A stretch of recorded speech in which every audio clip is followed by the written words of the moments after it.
어제 전국 23개 지역에서 재보궐선거가 치러졌습니다. 선거 결과를 무겁게 받아들입니다. 국민의 목소리에 더욱 세심하게 귀를 기울이고 더욱 가열차게 변화하고 혁신하면서 국민의 마음을 얻을 때까지 모든 노력을 멈추지 않겠다는 말씀을 드립니다. 내일 대통령 탄핵 심판 선고가 예정돼 있습니다. 국회 탄핵소추 이후 111일, 변론 종결 이후 38일 만입니다. 지금 우리나라는 대통령 직무 복귀를 주장하는 국민들과 이를 반대하는 국민들로 갈라져서 극단적인 대립을 보이고 있습니다. 탄핵 심판 결과가 어떻게 나오든 큰 갈등과 혼란이 발생할 수밖에 없는 위태로운 상황입니다. 결국 가장 중요한 것은 헌법재판소의 올바른 판결입니다. 헌재가 국민들께서 납득할 수 있는 공정한 판결을 내려야만 판결 이후의 갈등과 혼란을 최소화할 수 있습니다.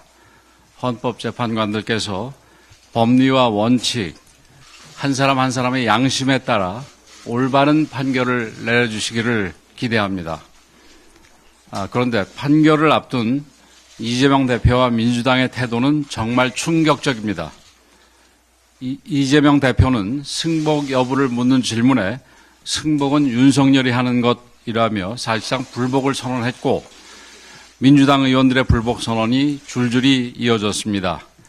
자신들이 원하는 결과가 나오지 않을 것 같자 이에 대비한 빌드업인지 마지막까지 헌재를 압박하기 위한 대국민 겁박인지는 알 수 없으나 어느 쪽이든 책임 있는 정치 지도자의 태도라고 할 수 없습니다. 이재명 대표가 바라는 것이 충돌과 유혈 사태인지 묻지 않을 수 없습니다. 애당초 오늘의 사태를 불러온 데는 민주당 책임이 가장 큽니다.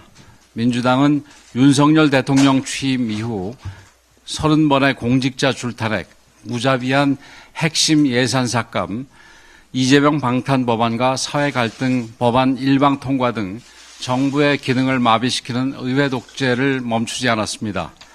지금 대한민국은 그 어느 때보다 심각한 위기 상황입니다. 외교, 안보, 경제, 민생 모든 분야에서 경고등이 켜졌습니다. 어제 미 트럼프 행정부는 우리 제품에 대해 일본이나 EU보다 높은 25%의 관세율을 부과한다고 발표했습니다. 수출 중심의 우리 경제에 큰 타격이 예상되는 상황입니다. 이대로는 우리의 미래를 장담하기 어려운 상황에 처해 있습니다. 이 위기를 극복하고 다시 도약의 길로 나아가려면 가장 먼저 정치부터 달라져야 합니다. 정치가 갈등의 조정자이자 사회 통합의 마중물이 되어야 합니다.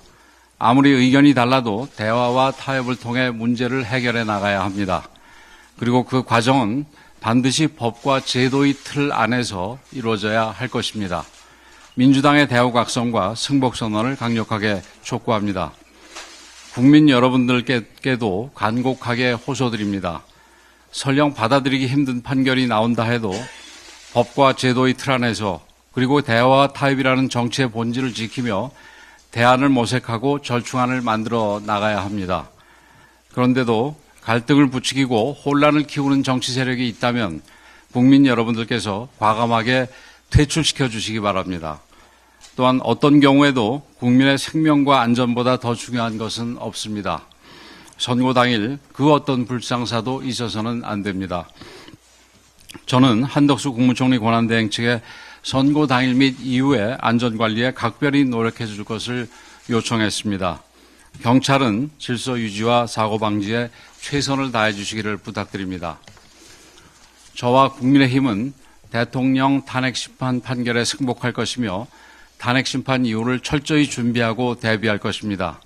탄핵 판결이 국가의 복합 위기로 전이되지 않도록 안정적으로 국정 상황을 관리하겠습니다.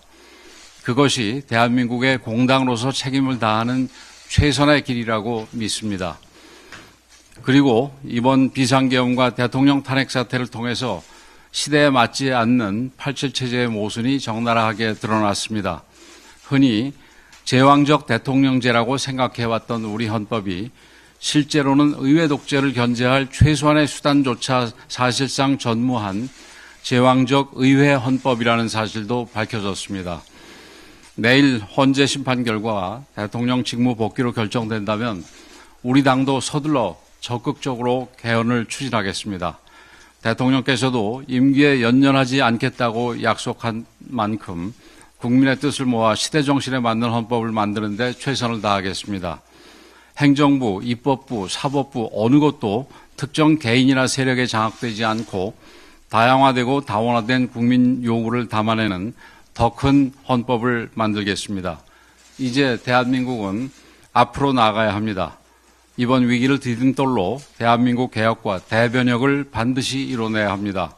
국민의힘은 대한민국의 자유와 번영을 위해 모든 것을 바칠 것입니다. 감사합니다.